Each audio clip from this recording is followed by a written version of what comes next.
আসসালামু আলাইকুম। ইয়াজুজ মাজুজ অদ্ভুত দুটি শব্দ দুটি এসেছে উজার শব্দ থেকে, যার অর্থ শুকনা অথবা কর্কশ।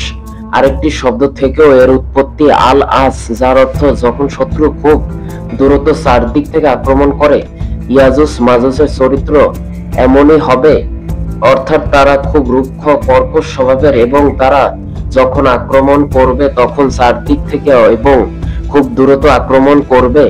কেউ তাদের সামনে থেকে জীবিত পালাতে পারবে না। কিয়ামতের আগে আসবে ইয়াজুজ মাজুজ নামের দুটি জাতি, অত্যন্ত হিংস্র ও বর্বর। এই দুটি জাতি, ইয়াজুজ মাজুজ জাতি দুটি, এক পরহেজগার বাদশাহর আমলে ছিল, যে বাদশাহকে বলা হয় জুলকারনাইন।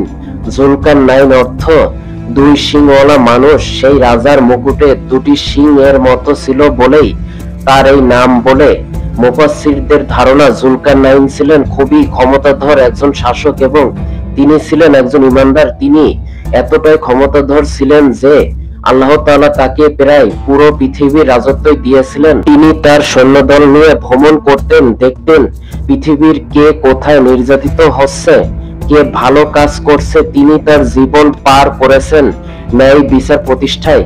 তার এমনই এক ভ্রমণ সম্পর্কে আল্লাহ তাআলা সূরা কাহাফে বলেন, তিনি এতটাই দূরে চলে গিয়েছিলেন যে এরপর আর কোনো মানব সভ্যতা ছিল না। সেখানে দুই পর্বতের মাঝে তিনি এক জাতিকে দেখলেন যাদের ভাষাও তিনি বুঝতে পারছিলেন না, কারণ তারা সভ্যতা থেকে এতটাই দূরে ছিল যে তাদের ভাষাও দুর্বোধ্য ছিল।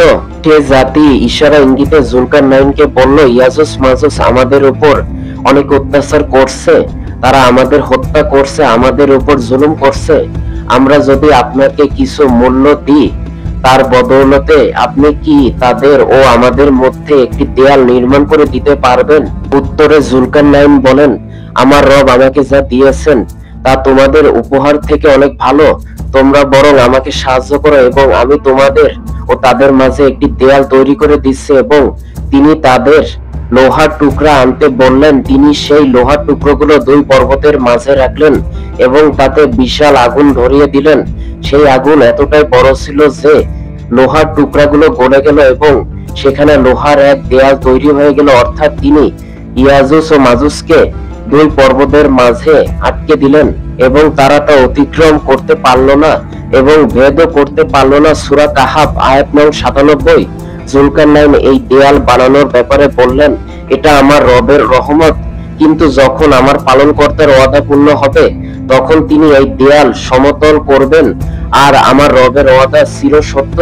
ওইখানে আল্লাহ তাআলার ওয়াদা বলতে বোঝানো হয়েছে কিয়ামতকে, অর্থাৎ যখন কিয়ামত সন্নিকটে আসবে তখন আল্লাহ তাআলা এই দেয়ালগুলো গুড়িয়ে দেবেন এবং ইয়াজুজ মাজুজকে মুক্ত করে দিবেন।